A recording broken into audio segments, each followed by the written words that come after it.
Jesse McAnally.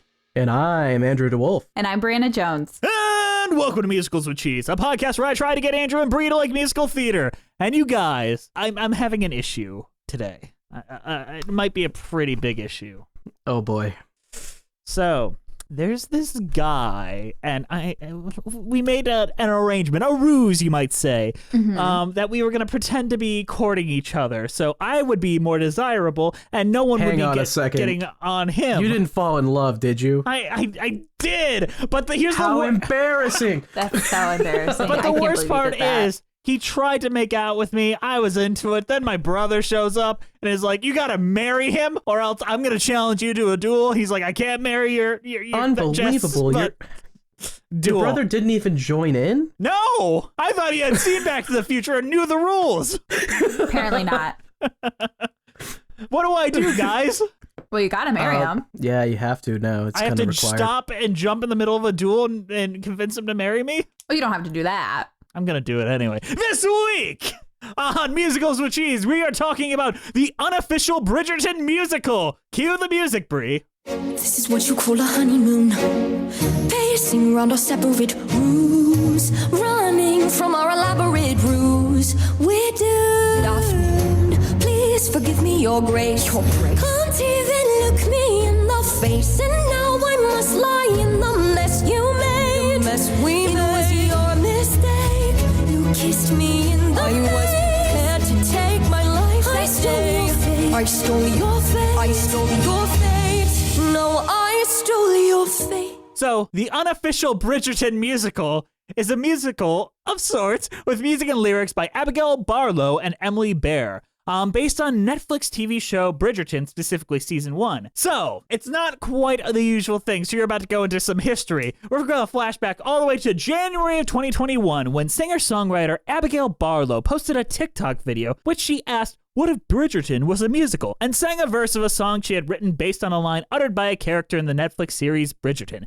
Before posting the video, she sent the song to her writing partner, composer, producer Emily Baer, who arranged the number. The video received wide attention, and so Barlow and Baer teamed up to write more songs inspired by the first season of the TV series. The two live-streamed their songwriting and recording sessions from LA, inviting and incorporating viewer suggestions, and posted demos of the song on TikTok and other social media. Members of Bridgerton's cast, crew, the writers, and all that stuff expressed their admiration for the musical numbers, and Netflix gave approval for the album of the songs to be released. By September of 2021, Barlow and Baer had received more than 20 million views and 48 million likes on TikTok. The two performed several of the songs at New York City LC Fest in August of 2021 and in London in November, with Baer at the piano and Barlow doing most of the singing, along with several guest artists, including Darren Criss. Last Sunday when we were recording this, the album won the 2022 Grammy Award for Best Musical Theater Album. It is the first Grammy awarded to a project that originated on TikTok. Baer and Barlow were the youngest Grammy nominees and youngest winners in the musical theater category,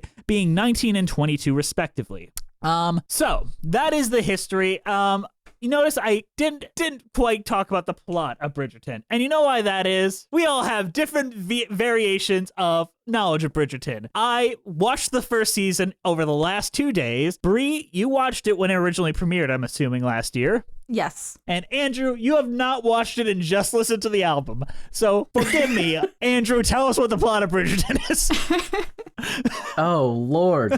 Okay. I watched a YouTube video summarizing it. So that's where most of my information is going to come from. Because honestly, I couldn't follow the album for shit. Well, that's how Sam Raimi's directing Doctor Strange. He literally said, I saw Iron Man in the first Avengers, and you know what? I watched a YouTube video, I got it. Yeah. Character names are out the window. We have a girl and Daphne. Guys. And Simon. Yeah. Girl 1, boy 1. Yeah. Fine. I mean, the gist of the plot is there's like, it's like a gossipy, what era would this be? Elizabethan England? I don't even know. Old-timey. Regency. Victorian? Regency? Yes. Regency? Yeah, Regency. Keep going, Andrew. You got this. I believe in you. So it's during this time. There's a family, the Bridgertons. There's a bunch of kids. One of the kids is more important to me than all the other ones because that's the one that I think the album is about. I think, honestly. I don't know who plays what character in the album, so because it's all done by two people. This entire album is done by two people. Yeah, so it could be switching plots at all times. But I think the general plot is that there is this person putting out gossip, named and it's the name of one of the songs, Lady Whistledown. Yeah, as played by Julie Andrews in the TV show. And they are trying to like figure out who's gonna be with who. Like everyone is trying to figure that out. And this one girl falls in love with this one guy because they're pretending to be a couple for some reason, because she doesn't want to get married, I think. No, she wants to. She wants to get married, but she wants to marry for love, like her mother and father did. She also wants to rise above her status, so she doesn't want a poor choice. So if she looks like she's dating a duke, more upper class people are going to want her, including a prince, eventually. Okay, but then she actually falls in love with the person that she's pretending to be dating, and then it just turns into a big mess, and the guy doesn't want to marry her because he doesn't want to have kids because he did some weird thing where he promised his dad that he's going to end his family line. Yeah. Well, his dad was a dick. Yeah, dad was a bad dad. Bit of a weird thing to promise somebody that you're never going to have children. But okay, you go, man. Yeah, and then eventually they do get married and live happily ever after the end. No, well, and there's Bridgerton season 2. There's Bridgerton there's probably season 2. other stuff. And where they're not in that, though, apparently. No, they're in it. The guy was not signed on for another season, so he's mysteriously, he's busy off screen. He's taking very business. busy. He's a very busy guy. Yeah. It's so ridiculous. Sorry, I'm really busy right now. He had to return some videotapes. I am shocked at how decent that summary was. That was pretty accurate. I mean, for not seeing the show. I watched a 9-minute YouTube video. It was a lot of research, and I listened to the album, and it was mostly the YouTube video. Yeah. I couldn't figure out what the fuck was happening in the album. I will say, if you definitely have to watch the show to understand the album. Yes, understand, yes, appreciate, no. No. Let me say it like that.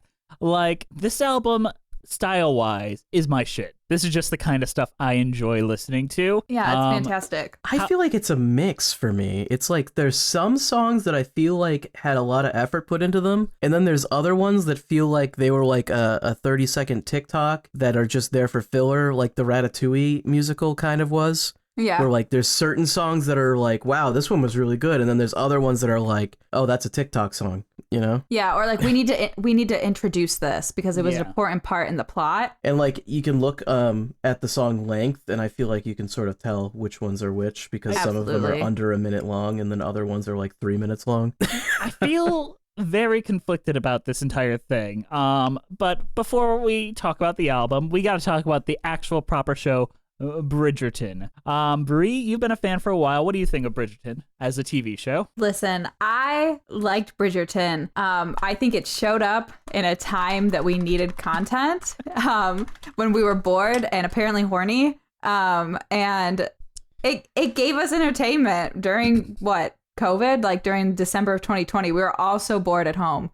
And I appreciate it. And I am going to watch the second season. I will get there. Everyone says it's better. I liked it fine. The horniness snuck up on me. I will say. I didn't know anything about the show really going into it, aside from Shonda Rhimes produced it. It's like the first thing in her production company. And I knew that every one of the songs were covers of pop songs, like the band's little string quartets playing like pop songs. The music throughout the show was like all contemporary pop music transcribed into classical music. Yeah. But then it's like at episode 5 or episode 6, it's like if Jane Eyre became a hardcore porno. Yeah, definitely. And I did not like or expect it because I got to that at 6 o'clock in the morning, and I'm like, it's too fucking early for this shit. See, I was there for it. I was like, we're going to watch the rest of this season today. I mean, I inevitably did that, but I was just very uncomfortable. If there's anything that this album doesn't capture, it's how it just snaps into horny one day. I think I need a little bit of a explanation here. Like, what's so horny?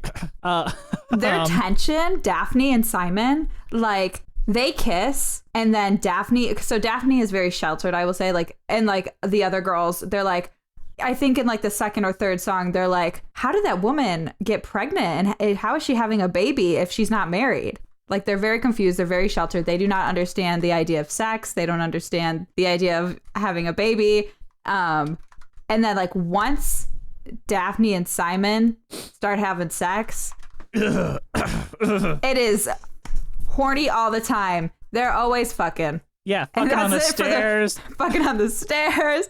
Fucking outside in the rain. Like. But the thing is, they go out of your way to show that he pulls out and nuts into a rag or something. Yes, they do that.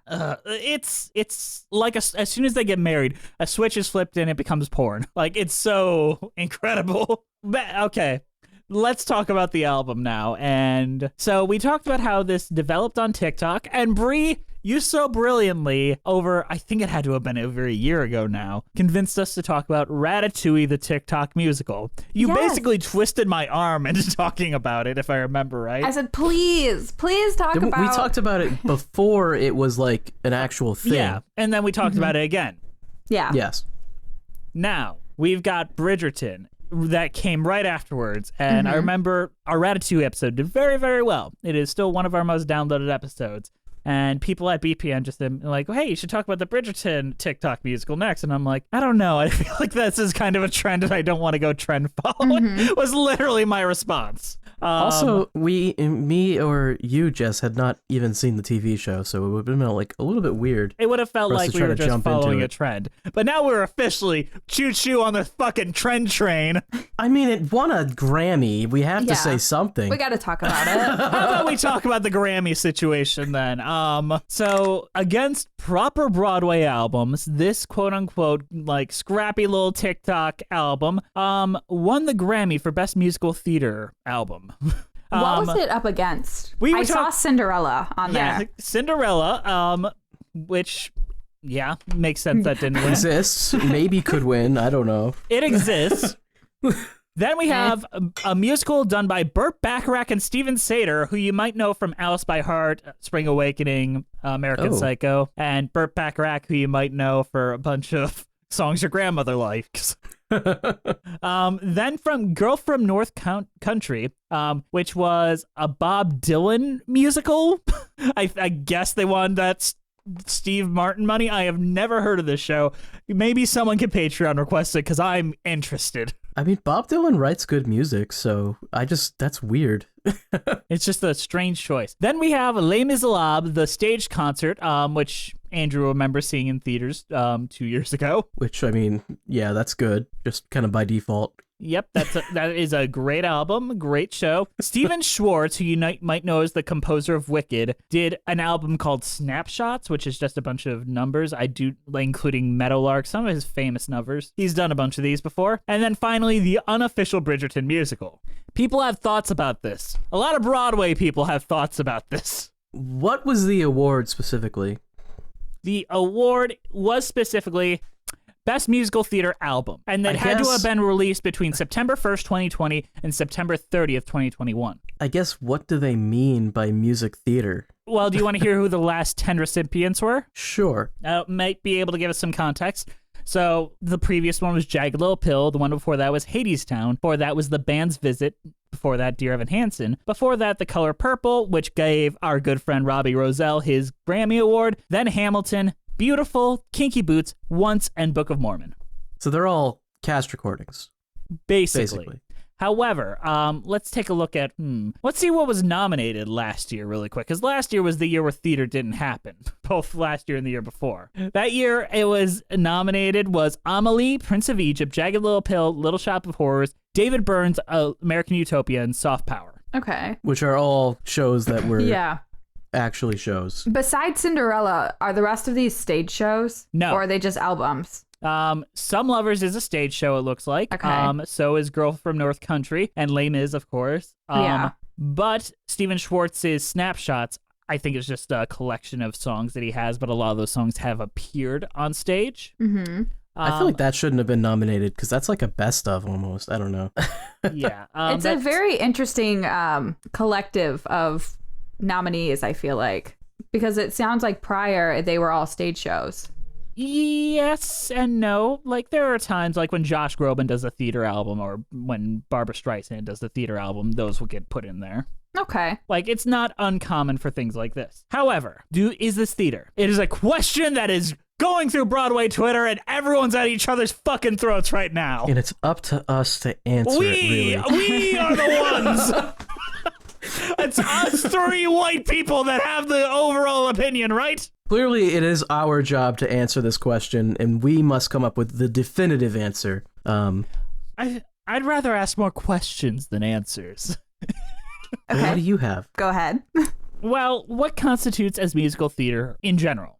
I would say it's an album that has a visual element associated with it that is also a story. Okay, here's a pitch.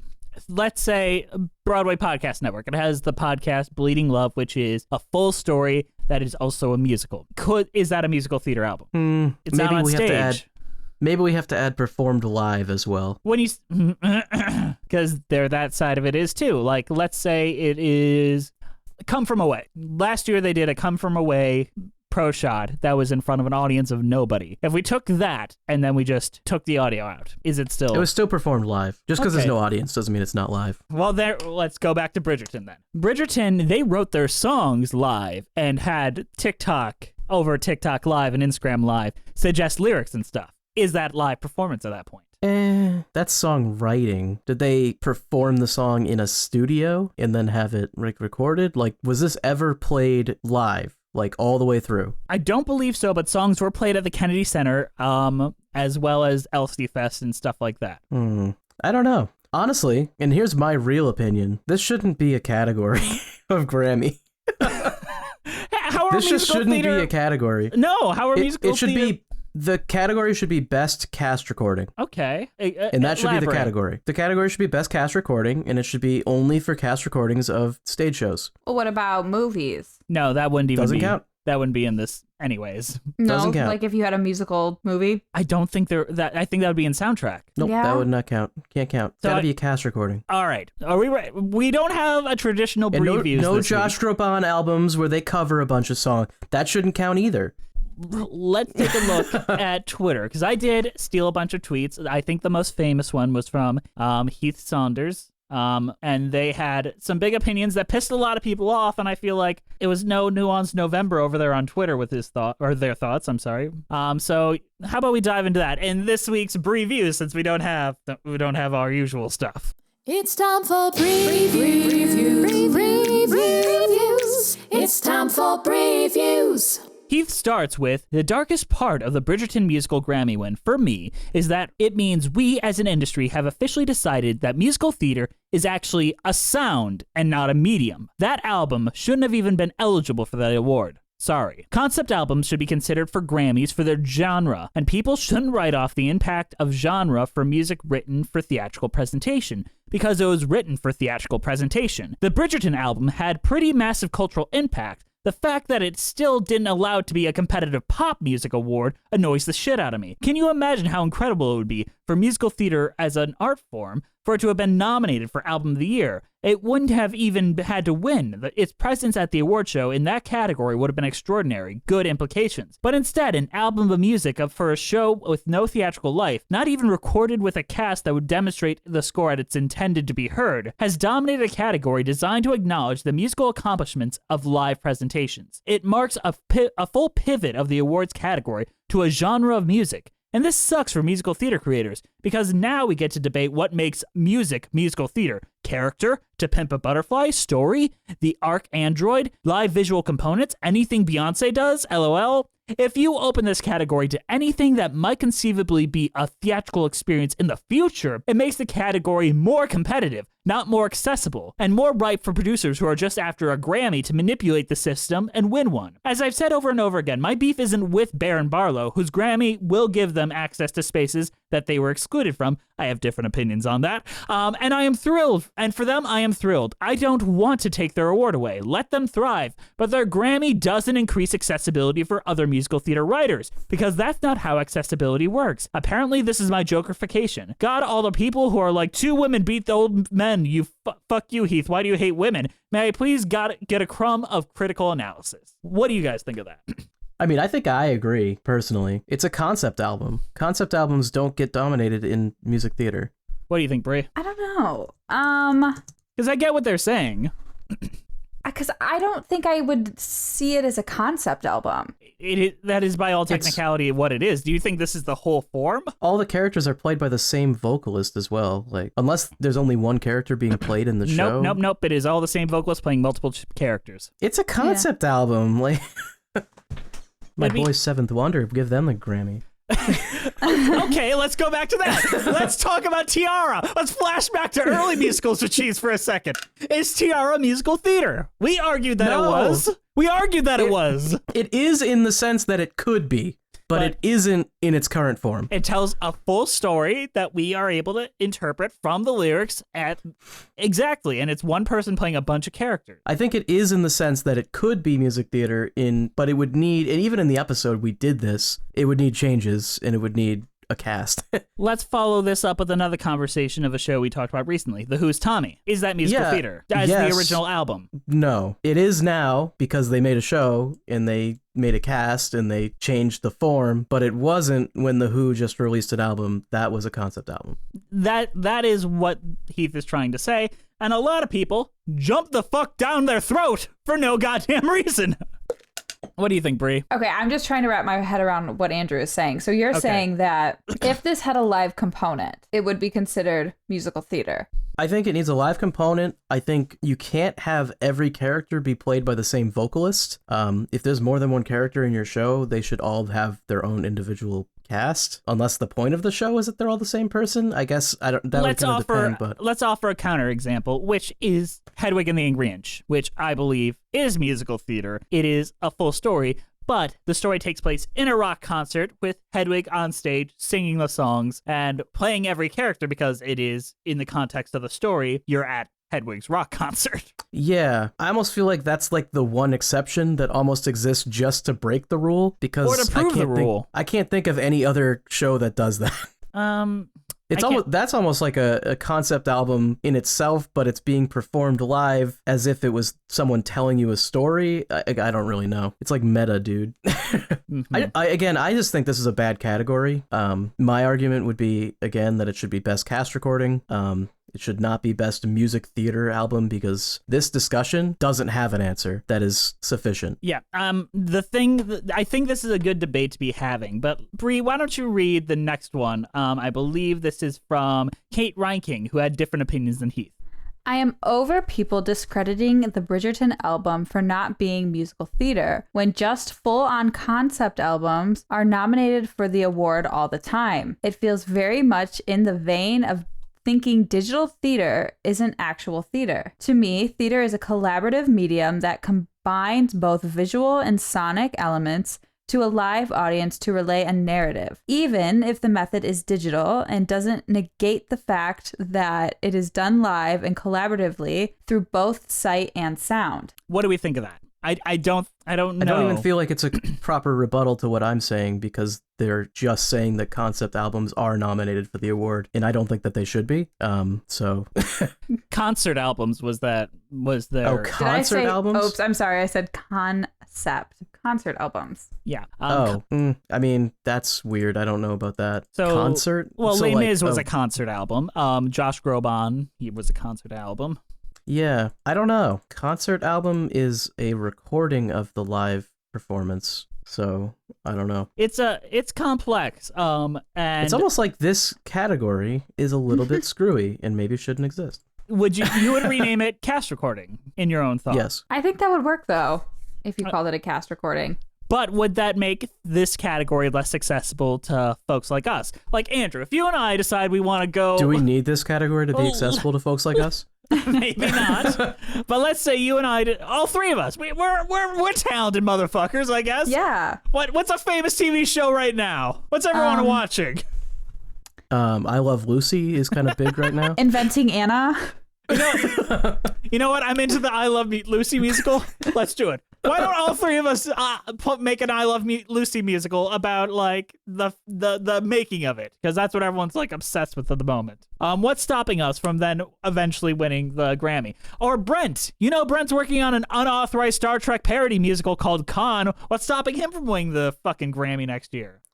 Honestly, I think my biggest hang up is just that they had one person play all the characters. That really bothered me too, but... Yeah, we got one more tweet thread before we move on, though. Really makes it feel like this isn't a musical. It's like, this is not a musical, this is someone singing a bunch of songs. That is a fair assertion, and I can see how frustrating that would be. Yeah, I absolutely agree with you, Andrew. All right, Andrew, why don't you read our friend Ayanna Prescott, who you might remember from our Titanic episode. They had a thought, too, and I would like you to read it out for us. Throwing my hat in the Bridgerton musical Discord. This year's Grammy nominations came after not having live theater for a year, and this award could be quite symbolic that theater doesn't need to be live to actually be considered for that award. Also, the Grammys is all about how you submit your album. These ladies submitted for consideration as a music theater album. If Beyonce submits her filmed albums as theater, she'd win, but she doesn't. I mean, is that true, though? You could. Like, Lemonade is very much as much of a musical as this is. Yeah, but is there not rules for the categories? Like, if I just entered anything into this category, there's no one who would disqualify it? Who knows?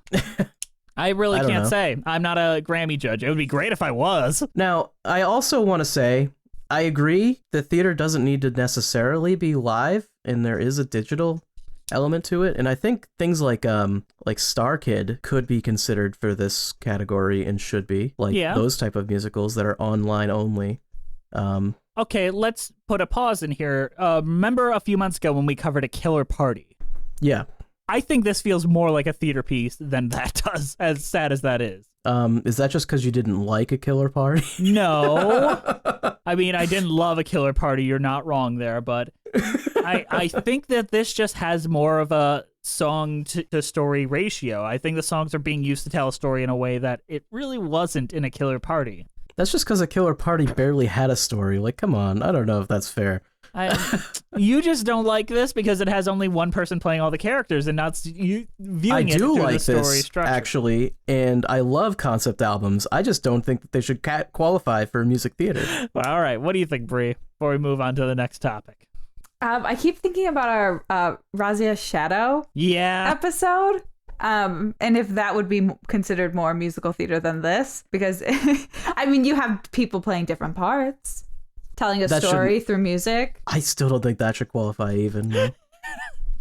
Okay. That was released as a pop punk album. But people did put on the stage show. Yeah. Maybe I have this like official feel to it. I want it to be like if a Broadway show puts out a cast recording, that's what counts. And I know that that's kind of leaning into the establishment and making it less accessible, but it's the Grammys. It's already not accessible. I'm sorry. If you record an album in your basement, you are not going to win a Grammy. And I'm also sorry, these two women didn't record an album in their basement. Let's be fucking clear. How about we move on to that topic that you just opened me up for? I do have some thoughts here. Now, the Ratatouille TikTok musical felt like it got a groundswell of attention naturally. It was an idea done by people literally just dicking around. That felt like something literally made in your basement, so to say. Am I off base in saying that? It was made by a lot of people kind of spontaneously, so I would say yes. Yes. I'm gonna stop you because I was fed both the Ratatouille musical and the Bridgerton musical on my TikTok feed. So they both really felt like they kind of evolved the same way. But I want to hear what you have to say.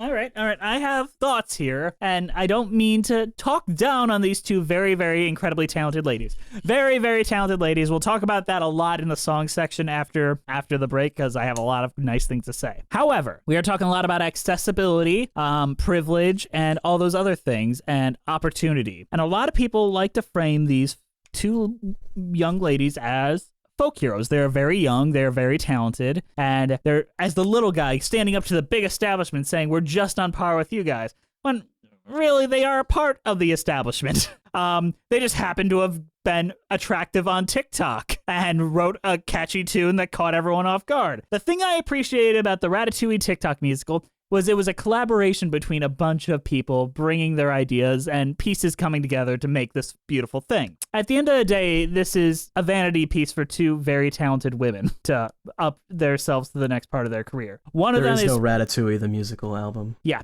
One of them is personally trained by Quincy Jones every day, has been, this is Emily Bear. She has been trained since she was a child. She's been on The Ellen Show. She is, by every sense of the word, a very, very, you had, what's the word that people Andrew hate? Prodigy. She is a prodigy.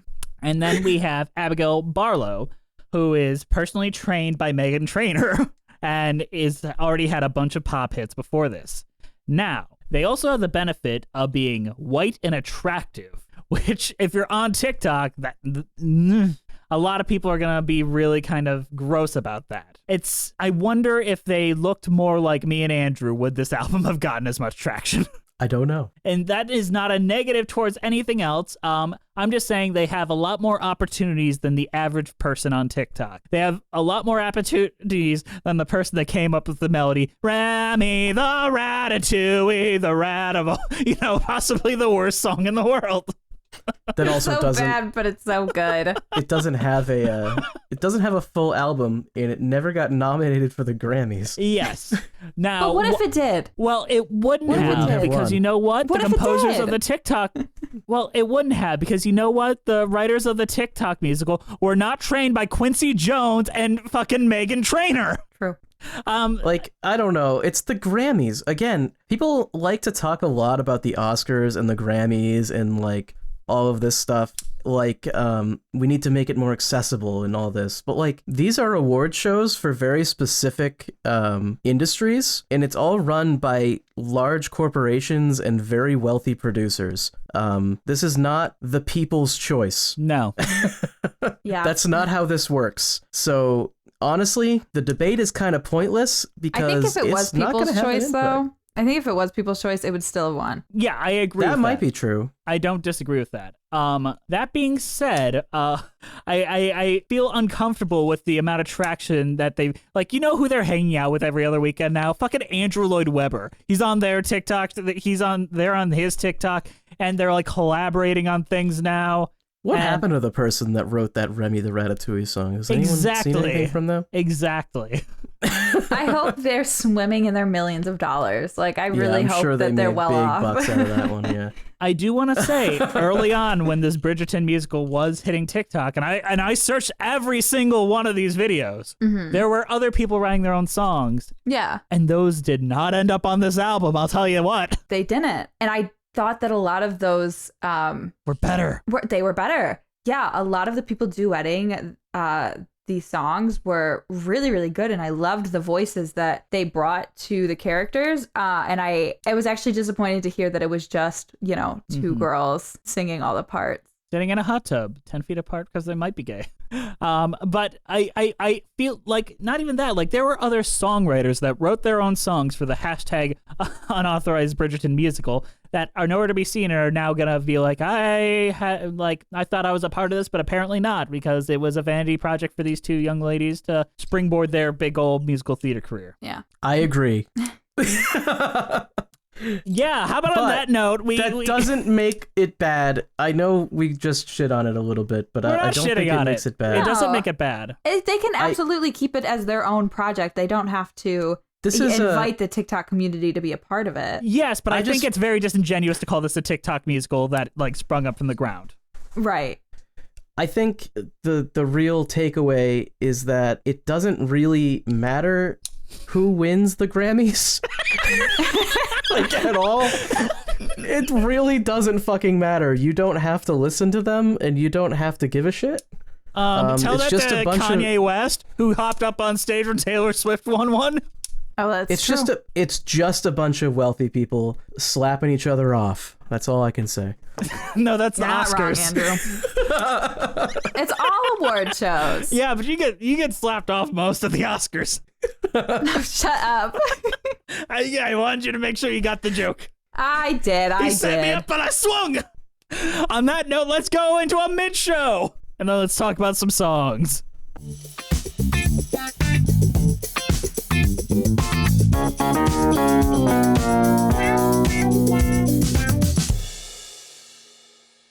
Hey guys, sorry to interrupt you in the middle of the show, but we've got a show at you. Today's podcast is brought to you by the extremely kind donations by our donors over at Patreon. Bree, what's Patreon and what can they get over there? Patreon is this really cool place. Like, if you know, you know. But what you can get over there are exclusive podcasts. Hell yeah. Exclusive content. Hell yeah. They're talking about the dopest stuff right now. Tangled the TV show. Tangled the TV show. Have you heard of it? If you haven't, you should get over there. But come join us over at Patreon. I don't know what else to say. Once a month, we got our Patreon meetups. Yes, we do, where we'll play really cool exclusive games. Yeah, we might even be able to beta test new games that are coming up in the near future. You'll be the first to get to it, and Andrew will 100% be there for all of them, always, forever. True. Bree, why don't you tell us who's supporting us over at Patreon? No. Don't make me do it. I'm so bad at reading, and I just had a glass of wine. Okay. All right, I'll do it. Melissa Goldman. Okay, I'm done. I already messed Lane up. Ackles, Danielle Reddix, Jess the Stampede, Ewan Cassidy, Monica Thoreau, Eloise Fitzgerald, Mina Maneri, Brent Black, Nathaniel Stacy Coombe, Joseph Evans Green, Carrie Ahern, Mary Lou Choquette, John Van Hals, Russ Walker, Musical Hell, Emily Gracie, Kyle Summers, Jen A.C., Scootin' the Technicolor Dreamcoat, Liz Lim, Allison Stuller, Nothing is Certain Except Beth and Taxes, There's me and Ren Cullen, Rafael Martinez Salas, Robert Benjamin, Jessica T, Mitchell Young, Shy Teacup, Katie McDonough, Timothy Keys, Chris Marcotte, Mimu, Kiji Marie Anastasio, Layla, RJ Narija, Avon Regan, Charlie B, Patrick Deering, Joe, Avery Brinson, Marilyn Brown, LaFemme Fictionale, Bjorn Hermans, Mac the Knife, Erica S, Toriana Frazier, Sammy the Moose Lopez, Diana Morton, Angela, Kaylee Blazier, Birdman 69, Danielle Smith, Cinemageddon Reviews, Philna Smith, Shona Enders, Sophina Ali, the Omega Geek, and Tori C. They all give us a little extra financial support that helps us keep the lights on here at Musicals with Cheese. If you'd like to join them in supporting us to get tons of fun perks, come join us over at Patreon. Okay, but can that win the Grammy? Yeah, absolutely. I'll Talk submit about it tomorrow. accessibility. On that note, let's get back to it.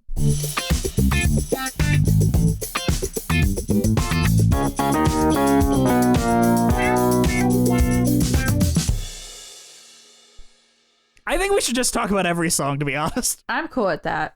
I love the opening number, "'Tis the Season." I've been humming it all day. 'Tis a season, it's a season for elegant ladies.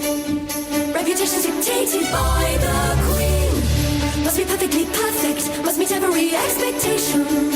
May God save all our souls. This feels like the first one they wrote or something. No. It wasn't. It's not. But We'll it's get to that good. one later. I think that one's like...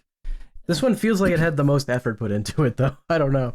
I disagree. I think they actually wrote this one maybe last. Yeah, because you kind of need to set up a lot of things. And it takes a lot of cues for how the show introduces everyone. Mm-hmm. Because it just takes a script from the show and then puts "'Tis the Season" in between it. Does that make sense? Or did I sound... No, I think it makes sense. Yeah, like they give everyone a little bit of an I Want song, but it feels like they had developed the I Want song first, and then they're like, how am I going to interpret it to this already set up melody? Yeah. Wait, which one do you think is the I Want song? I think, technically, oh no, there isn't one.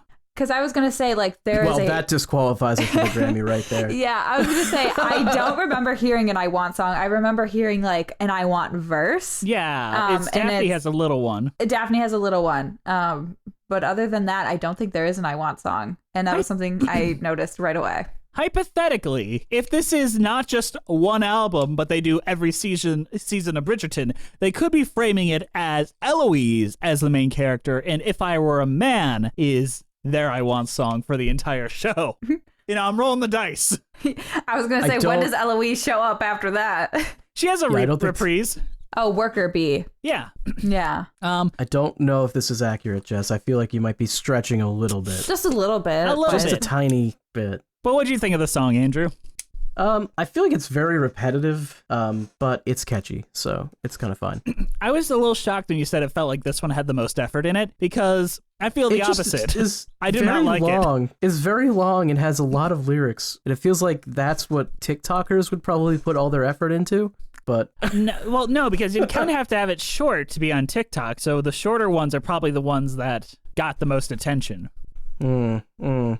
This one feels like, well, we gotta set up everything so we can kind of call this a musical. This one's like okay for the first like minute and a half, and then it's just like, oh my god, they're just still going. It definitely drags on, but I think it sets the tone well. Like, I don't know, like I get like I can envision what this musical is going to be about. Yeah, and the staging. Yeah. Lady Whistledown. Nothing but a whisper is a shout. It's a buzz about the time. Nothing like a scandal going round when you read the works of Lady Whistledown. It's appalling, what a shame. They'll disgrace their family name.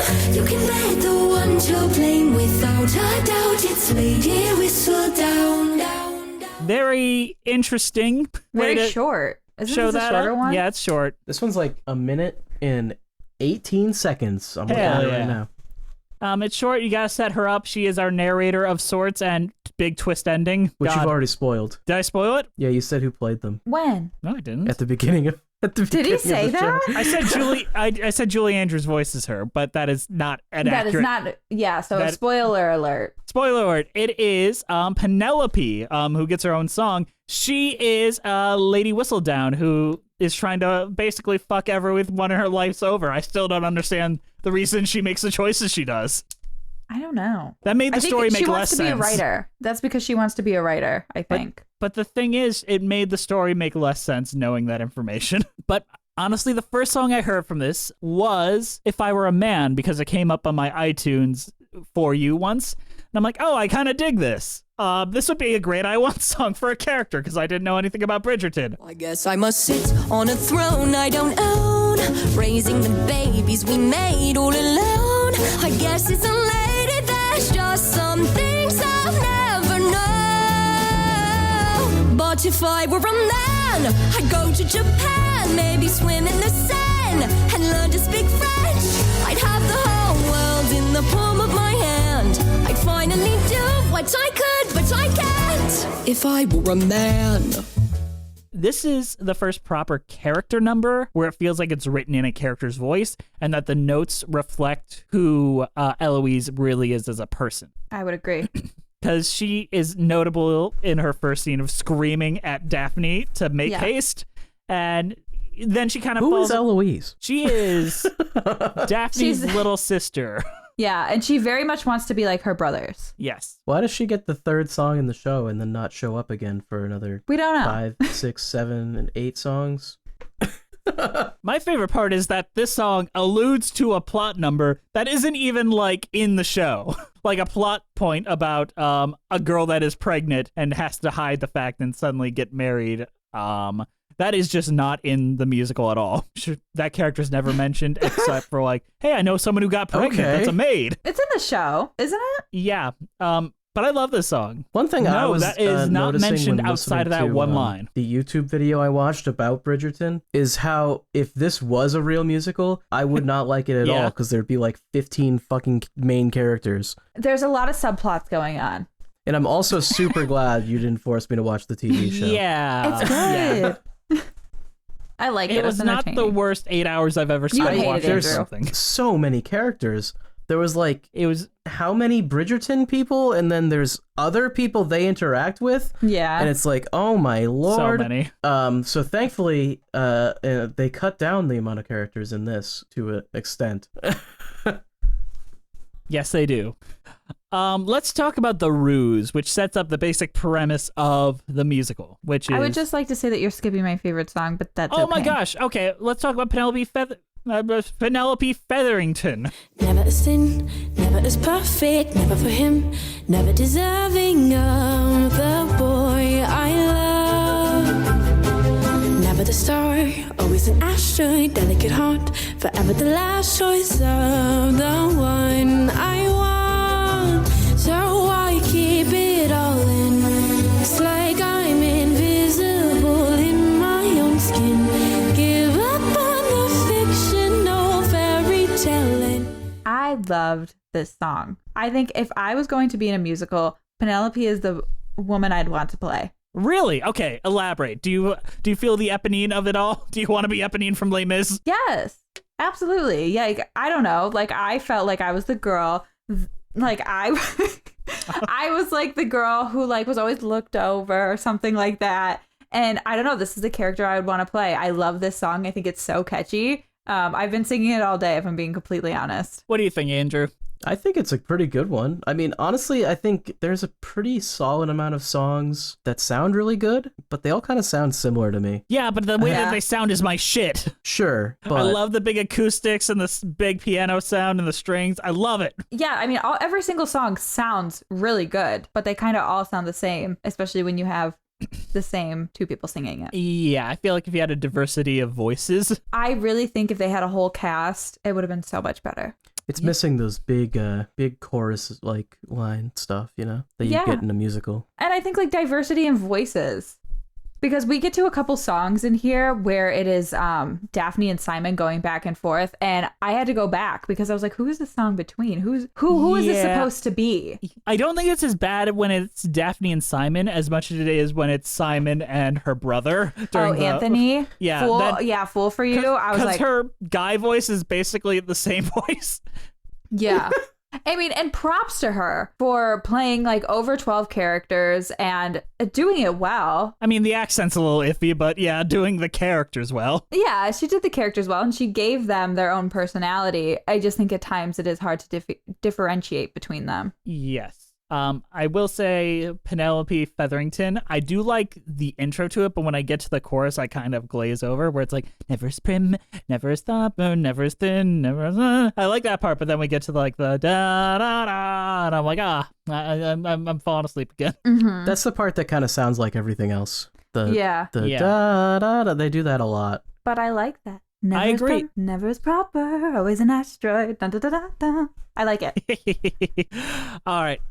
The Ruse is probably one of my favorite numbers because plot. Mm-hmm. I love plot. Give me plot. Give me plot in a song, and this does that so well.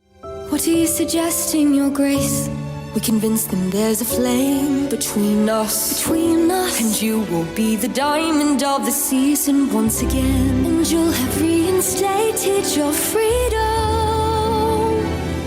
We can convince them there's a flame, that since we met our hearts were set ablaze, and we will be exactly what they say we are. Me, unavailable, you desirable. Yeah, I think this is the first song since the opening number where I feel like we get some actual plot. Because that's what makes good musical theater writing. Yeah.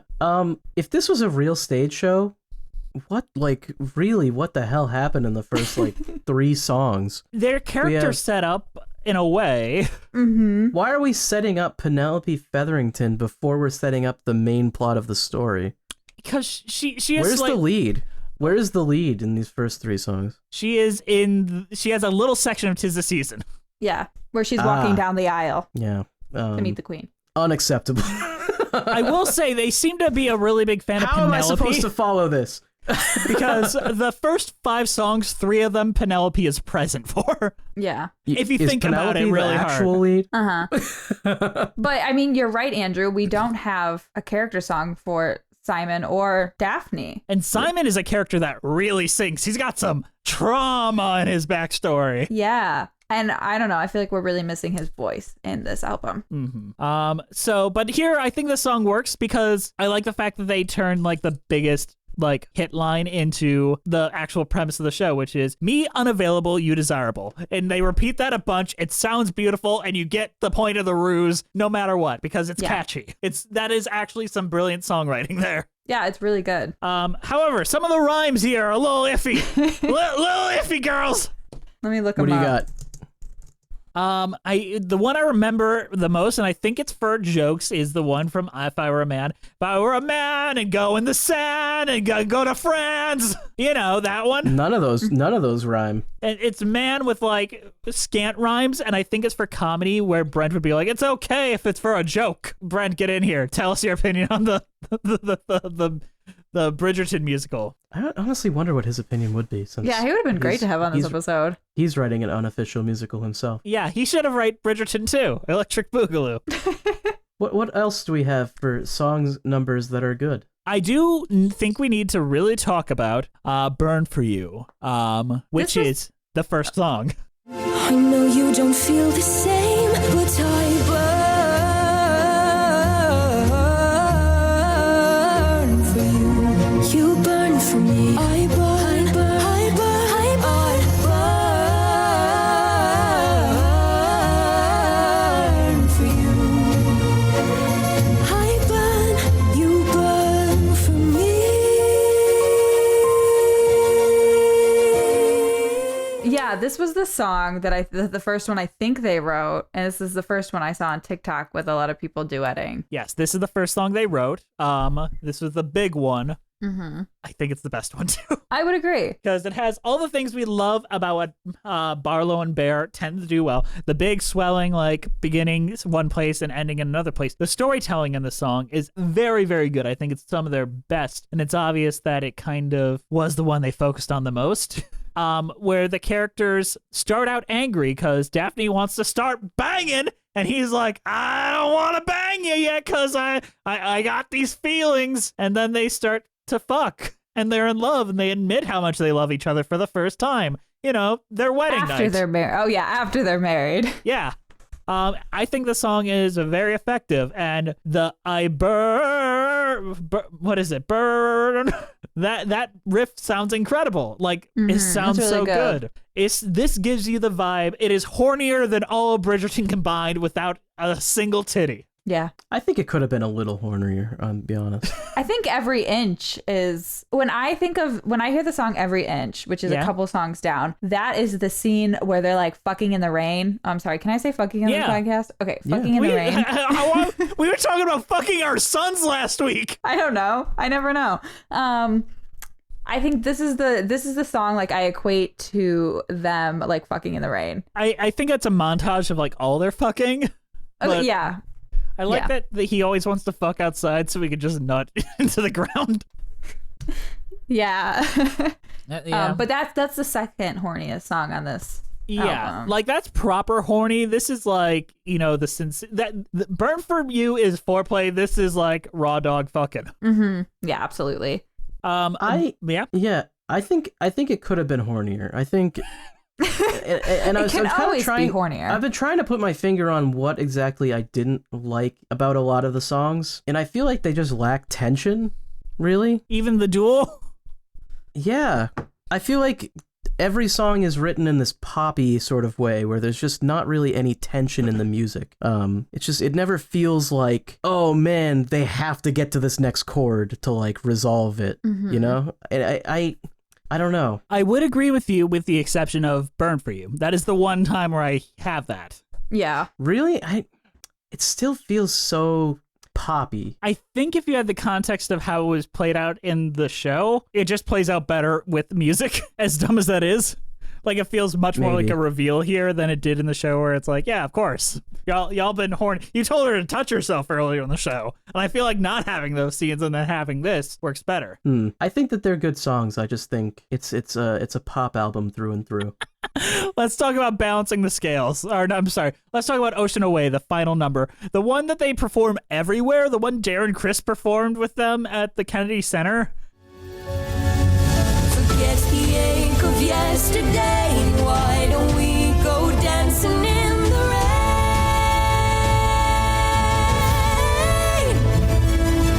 I know you think that I should change, but nothing in the world could sway my way. When I can't even drink champagne, I found it very anticlimactic Yeah. for the final number. I can't figure out who is singing to who, but I think the song sounds pretty. Yeah. It does sound pretty. What happens in a song? What's because So The ocean away part confuses me because in the synopsis that I looked at, nobody left, did they? No, they did not. I mean, Simon left for a little. For a bit, but he wasn't gone long. He wasn't gone long, but I Is also this don't song think during that? No, he came back. Maybe this is the season 2 song where they're singing about the guy who's too busy with the beer. You're an ocean away. We couldn't pay your salary. You're gone doing other things. You're not appearing in this series anymore. That being said, because no, he doesn't go anywhere. I don't understand the title. It feels like a non-resolution to me, where the end of the season is a pretty clear resolution. Yeah, she has a baby. Yeah, then he finally can hold the child and be happy creating Spawn, I guess. Which But I think is so rude, by the way, that they she has a baby, he's finally a father, and then they make the season 2 about her damn brother with the bad sideburns. I'm very upset about that. I think every Season 2 season's should be about another. the guy trying to end his family line by killing the child. I would watch that. That would be a good season 2. But I think every season of Bridgerton is about a different sibling. I don't like it. I'm Isn't not. there only 2 seasons so far? Or is Yeah, there more? but they already picked up for 3 and 4, and there's I think- books. Is there a prequel? A prequel? A prequel? I think there is, and it's about Queen Charlotte. I don't care about her. Like, if you had to pick any of the characters I'd care about, it's not her. We skipped right over her song. She was doing coke every episode. Man, I'm jealous. Baller.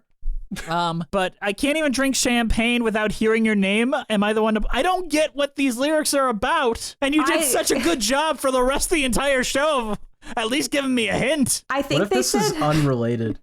no. They said something about dancing in the rain. And then I knew this was about the last episode when they're literally dancing in the rain. I don't like it. I don't like it. I didn't understand it until that part.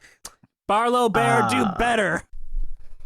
Yeah, I mean, I think it's a fine pop album that should not have been nominated for music theater because it is not music theater, and the fact that the album is impossible to follow without watching a TV show means that it can't be music theater. I rest my case. Put that on Twitter. So what's your overall thoughts on your cheese rating, Andrew? I thought it was pretty good. Most of the songs are good. I don't know. I'm caught up in this debate now where it's like, if I say it's good, does that mean that I'm inherently approving that it won the Grammy? Because I don't think I do. But I do think it was good. I think I didn't have much to say about any of the songs because I feel like most of them are just fine pop songs that wash over you and sound good. And the plot is literally impossible for me to follow. Like, beyond what I usually am not able to follow. Like I listen to the album after having seen a full synopsis of what is happening in the album, and I still couldn't figure out what was happening in the album. I watched the show and I still had difficulty figuring out what was happening in the album sometimes. So yeah, I mean, I'd say it's kind of a failure on that front. But, you know, it sounds nice, and I'm sure Barlow and Bear will go on to write Dear some Evan Hansen very, too. very good Did you say Dear Evan Hansen too? Yeah, they call Pop songs. Pasek and Paul like one of their biggest inspirations. So Dear Evan Hansen too. Honestly, yeah, they probably will write Dear Evan Hansen too. It'll be just sweeping melodies over 3 chords. What if they called it Dear Connor Murphy? Finally, the show we've all been waiting for. Honestly, 2021, the year of Connor Murphy. You got what's his name who played Connor in the original Broadway cast in West Side Story, and then you got Colton Ryan in the fucking Dear Evan Hansen movie being the best part of it. What's your cheese rating, Andrew? Let me see. He burns. Gloucester cheese. Gloucester cheese from British Cheese. I think it's British. Honestly, I couldn't fully tell, but I'm pretty sure it is. A+. Good job, Andrew. I did it. Bare minimum, you did it. I did the bare minimum. Give me the Grammy. I mean, the girl named Bear probably did the bare minimum. Ba-dum ching. All right, Bree, what's your overall thoughts on your cheese rating? I very much enjoyed the musical album. I think it's a very good album. Do I think it should be, or do I think it should have been nominated for a Grammy? I don't know. Not up to me, I guess. But I would listen to it again. And for a cheese, I'm going to give it a brie cheese because I feel like this is the most I've ever participated in a musical or in an episode. My cheese rating. I enjoyed this album quite a bit. I thought Barlow and Bear are bright new musical theater people to enter the scene, and I like their sound. I would like their sound to be on Broadway. Maybe not every song needs to sound like this, but I would like more Broadway numbers to have this vibe, because I kind of dig this vibe. I enjoy it. I have my own controversial takes on this, but overall that doesn't mean I didn't enjoy the time I spent. So, the only cheese rating I can give this is bear cheese that is sold at a place called the Barlow Cheesemakers in My goodness. Sebastopol, California. Yeah, but the real question is, did they deserve the Grammy? That's a hard question, Andrew. You have to answer it. I answered it. I say no. Hard no. Cinderella deserved it. I will give it to Les Miserables again. That was a good album. So you're putting your foot down? No, they didn't deserve it? I think they deserved a Grammy for that album. I don't know if they deserved that Grammy for that album. Yeah. If that makes sense. I feel like it's difficult to define what a musical is, but I do think my definition doesn't include this. Therefore, we shouldn't have even covered this on the show. All right, rewind, everyone. Pretend you didn't listen to this. We covered Tiara. I wouldn't call that a musical either. Yeah, 1,000 years And we ago. covered Razia's Shadow. Yeah, we need to put our foot down on what constitutes as a musical in the future. We are not the Grammys. We are not. You're right. We also cover movies. I mean, I think we use the term very loosely. I guess. I don't know if the Grammys should, though. So the Grammys are a higher caliber of entertainment than us? No, they're more authoritative than us. Fair enough. But you know who's definitely more authoritative than us? Our wonderful patrons. Thank you guys for listening. Please follow us on iTunes, Spotify, Stitcher at Musicals with Cheese, or on Twitter at Cheesy Musicals, Patreon Musicals with Cheese, Instagram Musicals with Cheese, YouTube page Musicals with Cheese. We have a patron-only podcast called Patreon with Cheese, where we're currently covering the Tangled TV series.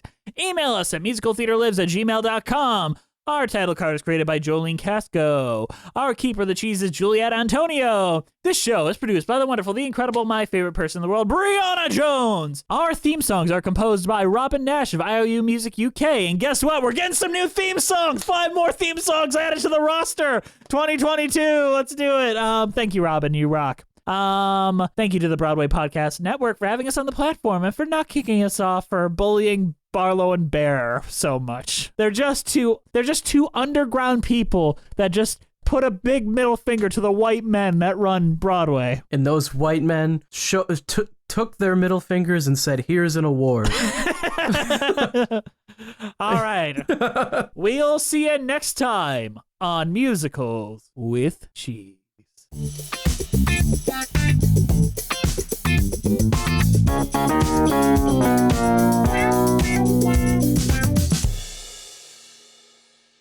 You're gonna say goodbye? Goodbye, goodbye. Good friends, goodbye. But now it's time to go. All right, we'll see you next time. Bye-bye. But if I were a man, I'd summer in Cannes and maybe play in the sand and wear my own pants. I'd have the whole world in the palm of my hand and I'd fly far away from the nest if I were a man. That's how she sang it. Am I wrong?